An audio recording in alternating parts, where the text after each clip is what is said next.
బరువు తగ్గాలి అన్నా అలాగే షుగర్ ఉన్న వాళ్ళకి షుగర్ తగ్గాలి అన్నా కానీ ఈ విధంగా జొన్న రొట్టె చేసుకొని చక్కగా తినచ్చండి. జొన్న రొట్టె అంటే నార్మల్గా చేసుకోవాలంటే అందరికీ రాకపోవచ్చు, కానీ సొరకాయ జొన్న రొట్టె చేసుకోండి, ఈజీగా చేసుకోవచ్చు. అందులో కర్రీ కూడా అవసరం లేదు. ఒకవేళ కావాలనుకుంటే అందులో టమాటా చట్నీ అయితే మాత్రం టేస్ట్ బాగుంటుంది. ఏమి లేకపోయినా కూడా తినచ్చు అనమాట.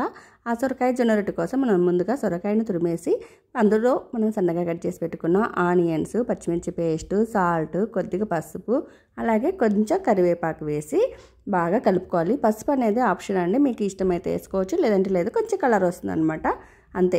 చూడండి, ఈ విధంగా మొత్తం కలిపేసుకోవాలి. నేను కరివేపాకు ముందు వేయడం మర్చిపోయాను కాబట్టి ఇప్పుడు కొంచెం కరివేపాకు వేస్తున్నాను సన్నగా కట్ చేసి. ఇందులోనే మీకు ఇష్టమైతే కనుక వేయించిన పల్లీలు ఉంటాయి కదా, అవి కూడా వేసుకోవచ్చు అనమాట. మా ఇంట్లో తినరు కాబట్టి ఇందులో అయితే నేను పల్లీలు వేయట్లేదు.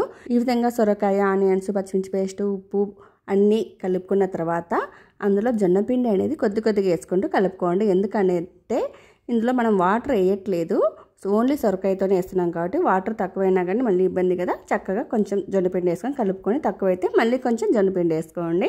ఈ విధంగా కలిపేసుకోండి. చూడండి, చక్కగా ఈ విధంగా కలుపుకొని ఒక ముద్దలాగా చేసుకొని పక్కన పెట్టేసుకోండి. మనం చపాతీకి చేసుకుంటాం కదా, ఆ విధంగా చేసి పక్కన పెట్టేసుకోవచ్చు. ఇది మనం ఫ్రిడ్జ్లో పెట్టుకుంటే 3 days వరకు కూడా చేసుకోవచ్చు. మనము ఫ్రిడ్జ్లో పెట్టేసుకుంటే ఎప్పుడు కావాలంటే అప్పుడు రొట్టెలు చేసుకోవచ్చు అనమాట. చూడండి, ఎంత ఇలా బాగా చక్కగా కలిపేసుకోవాలన్నమాట. ఇప్పుడు దీన్ని మనం ఫ్రిడ్జ్లో పెట్టుకొని 3 days వరకైనా చేసుకోవచ్చు. ఈ రొట్టె జొన్న రొట్టె చాలా చాలా ఆరోగ్యానికి మంచిది కదా.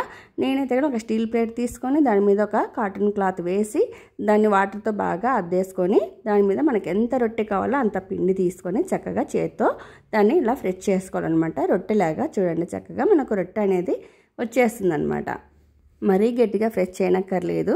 అందరికీ క్లాత్ మీద రొట్టె చేయడం అంటే అందరికీ ఆల్మోస్ట్ తెలిసే ఉంటుంది. పైన ఇలా అంటే కనుక చక్కగా రొట్టె అనేది వచ్చేస్తుంది అనమాట. క్లాత్ అయితే మాత్రం తడిగా ఉండాలి.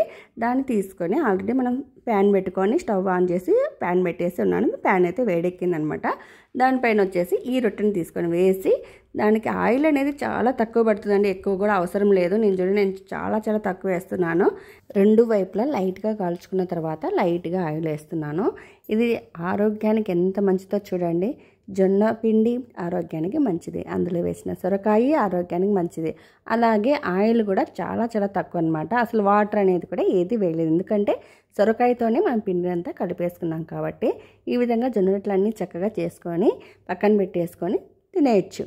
కొంతమంది వేడివేడిగా తినాలి అనుకుంటారు కదా, వేడివేడిగా తినాలన్నప్పుడు చక్కగా చేసిన వెంటనే వాళ్ళకి పెట్టేస్తే వేడివేడికి కూడా చాలా చాలా బాగుంటాయి. చల్లగైనా కానీ చల్లగా బాగుంటాయి అన్నమాట. ఇలాగే ఈ జొన్న రొట్టెలకు వచ్చేసి నేను ఇందాక చేసినప్పుడు హోల్స్ ఏం పెట్టలేదు కదా, ఈ విధంగా హోల్స్ కూడా పెట్టుకోవచ్చు. పిల్లలకి ఇష్టంగా అయితే ఈ విధంగా కూడా పెట్టుకోవచ్చు, ఎందుకంటే కొంచెం డిఫరెంట్గా కనబడుతుంది కదా. ఆయిల్ జస్ట్ ఇలా చక్కగా ఆయిల్ వేసుకుంటే జస్ట్ ఊరికి అలా అలా పెట్టినమాట డాట్స్లలో, అంతే. అంతకుమించి ఆయిల్ అనేది ఎక్కువ పడదన్నమాట. చూసారు కదా ఎంత హెల్దీ జొన్న రొట్టె ఇది. ఈ విధంగా చేసుకొని తింటే షుగర్ అనే వాళ్ళకి మంచిదే, అలాగే వెయిట్ లాస్ అవ్వాలనుకునే వాళ్ళకి ఈ జొన్న రొట్టె చాలా చాలా ఉపయోగపడుతుంది. ఈ జొన్న రొట్టెలకి కాంబినేషన్గా నేనైతే టమాటా చట్నీ తింటున్నాను. టమాటా చట్నీ చాలా చాలా బాగుంటుందండి ఈ జొన్న రొట్టెకి.